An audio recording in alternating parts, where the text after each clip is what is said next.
KG এই যে পানি নিলাম, ঠিক আছে। এর ভিতর পিজিগাম শুনে দেন তো, স্কিন প্রিন্টের জন্য রেডি করতেছি। 2 চামচ পিজিগাম, 2 চামচ পিজিগাম, ঠিক আছে।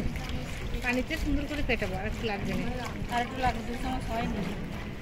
খুলো, আগে দিন না।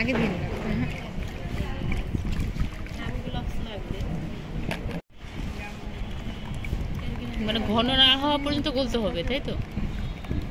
পরিমাণটা কিভাবে বুঝবো যে এখন ঘন হয়েছে, মানে কতটুকু ঘন? হাতেই বুঝবেন, হাতে বুঝে ফাটাতে হবে, অনেকক্ষণ ফাটাতে হবে। বেশি দিলাম না, আর একটু দিচ্ছেন না?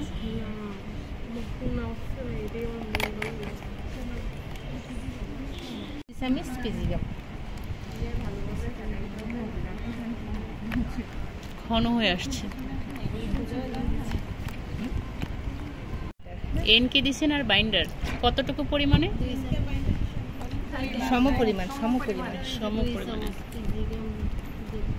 সম পরিমাণ মাপলেন কিভাবে?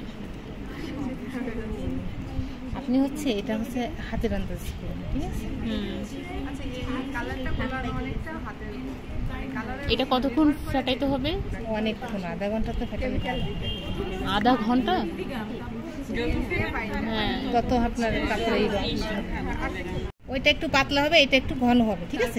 কোনটা পাতলা হবে? ওই যে ওইটা ব্ল্যাকেরটা পাতলা হবে, আর ইসেরটা আপনার স্কিন প্রিন্টেরটা এরকম একটু ঘন হবে, বুঝছি, ঠিক আছে।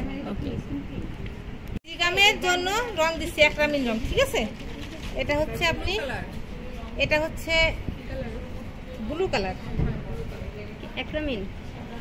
একরামিন রং। আমরা স্কিন প্রিন্ট আর হচ্ছে ব্ল্যাক প্রিন্ট, এই 2 প্রিন্টে আমরা কি দিব? একরামিন রং। এটা এখন সুন্দর করে মিক্সড করবেন, আর কিন্তু রং দিবেন না, এইটুকুই শেষ।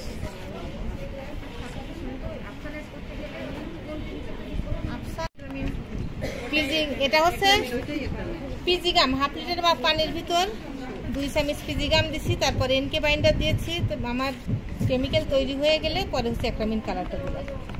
আর কিছু অ্যাড করতে হবে না, আর কিছু অ্যাড করতে হবে। এটা এরকম ঘনতে প্রিন্ট করাইছি। ওকে, এটা দেখছেন ঘন? জি, এটা এরকম ঘন থাকবে।